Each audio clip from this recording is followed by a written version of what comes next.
എന്നാലും വല്ലാത്തൊരു ചതിയായിപ്പോയി താൻ എന്നോട് ചെയ്തത്. ഈ പ്രതിമയ്ക്ക് ഇങ്ങനത്തെ കുഴപ്പങ്ങളുണ്ടെന്ന് എനിക്കറിയോ? ഉണ്ടാവും. അന്ന് ആ പ്രതിമ താൻ ഏറ്റുവാങ്ങിയത് തന്നെ ഇടത്തെ കൈകൊണ്ടാ. അതാണ് തന്റെ ദുർഗതിക്ക് കാരണം. ഓ, അപ്പൊ ഇടത്തെ കൈ കൊണ്ട് വാങ്ങിയതാ കുഴപ്പം. എന്താ തന്റെ നക്ഷത്രം? തിരുവാതിര. എന്നാ പറയാണ്ടോ. യമരുദ്രാഹി മുപ്പൂരം തൃക്കേട്ട ഇവ 7 നാൾ വിതച്ചാൽ വിത്തു മുളച്ചീടാ വഴി പോയിടിൽ അവൻ വരാ എന്നാണ്. എന്നാ ആദ്യം പറയേണ്ടത് തന്നെ നക്ഷത്രം ഇതാണെന്ന്.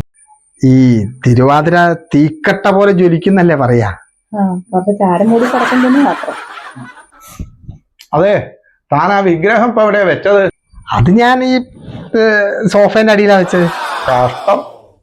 അത് ഏതാ വിഗ്രഹം എന്നറിയോ? ലങ്കയിലെ രാവണനും ഇന്ദ്രജിത്തൊക്കെ ഉപാസിച്ചിരുന്ന വിഗ്രഹം. അത് നികുംഭില മലയിലെ ഒരു ഗുഹയില് അവര് ആരാധിച്ചിരുന്ന വിഗ്രഹ. കഷ്ടമുണ്ട്. അത് കൊണ്ടുവരൂ, നോക്കാം. അടുത്തോണ്ട് വരിക.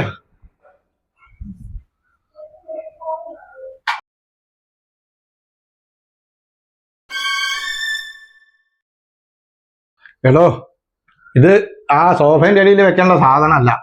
ഇത് നിരവധി കോണിലേക്ക് ദർശനം, അതായത് സൗത്ത് വെസ്റ്റ് അവിടേക്ക് ദർശനമായിട്ട് വെക്കണം. കാരണം എന്താ അറിയോ? ലങ്ക നമ്മളെ നിരവധി കോണിലേക്കാ. പിന്നെ വേറൊരു കഥയോടെ ഉണ്ട്, അത് പറഞ്ഞുതരാം. പണ്ട് സാമൂതിരിയോട് പിണങ്ങിയിട്ട് മഹാലക്ഷ്മി മുട്ടായി തെരുവിൽ പോയി നിന്നു എന്നുള്ള കഥ അല്ലേ? ആ മഹാലക്ഷ്മിയും കൂടി ഞാൻ ഇതിലേക്ക് ആവാഹിച്ചിട്ടുണ്ട്. തനിക്ക് വേണ്ടിയിട്ടാ. ആരോടും പറയരുത് ഈ രഹസ്യങ്ങളൊന്നും. ഇതിന് അന്താരാഷ്ട്ര മാർക്കറ്റിൽ കോടികൾ വില മതിക്കുന്ന സാധനം അത്. അപ്പം താൻ എന്താ ചെയ്യേണ്ടതെന്ന് വെച്ചാൽ, എവിടെ പോകുമ്പോഴും ഇറങ്ങുമ്പോഴേ എൻ്റെ നികുംഭിലാദേവി എന്നെ കാത്തോളനെ എന്ന് ഈ കാൽമിൽ വെച്ച് ഇങ്ങനെ നമസ്കരിച്ചിറങ്ങാം. ഒക്കെ നേരെയാവും.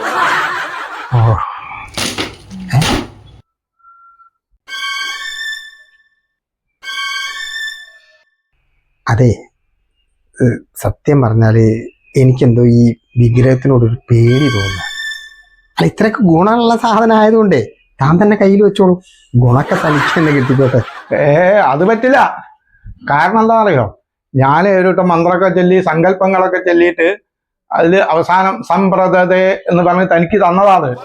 ഇനിയിപ്പോ ഈ വിഗ്രഹം ഞാൻ കൊണ്ടുപോയാലും ഇതിന്റെ ചൈതന്യം ഇവിടെയൊക്കെ തന്നെ ഉണ്ടാവില്ലേ? വേറൊരു കാര്യം ഞാൻ പറയാം. ഇപ്പൊ നോക്കിക്കോളൂ, 1 മണിക്കൂറിനുള്ളിലേ തന്നെ കർണാടകത്തിൽ നിന്ന് ഇയാൾ വിളിക്കും. ആര്? ഋഷഭ് ഷെട്ടി. അടുത്ത കാന്താരേന്റെ അടുത്ത ഇതില് താനാണ് ഡയറക്ടർ. പോരെ? ഇപ്പൊ കാണിച്ചു തരാം ഇതിലെ വൈഭവം. നോക്കിക്കോ. ഋഷഭ് ഷെട്ടി വിളിക്കുമ്പോ ഈ ക്ലോസറ്റിനുള്ളിലുള്ള സാധനം എങ്ങനെ എടുത്ത് അറ്റൻഡ് ചെയ്യുന്ന? ക്ലോസറ്റിനുള്ളിലോ? അതെന്താ പറ്റിയത്? മോനെ ക്ലോസറ്റിനുള്ളിലേക്ക് ഫോൺ എടുത്തിട്ടു, ഫ്ലഷ് അടിച്ചു. അതിന്റെ ബഹളാപ്പ കേട്ടത്. എന്താണോ ഇത്? എന്റെ നികുംഭിലാദേവി, തനിക്ക് അനുഗ്രഹങ്ങളൊക്കെ ഉണ്ടെങ്കിലും അനുഭവിക്കാൻ യോഗമില്ല.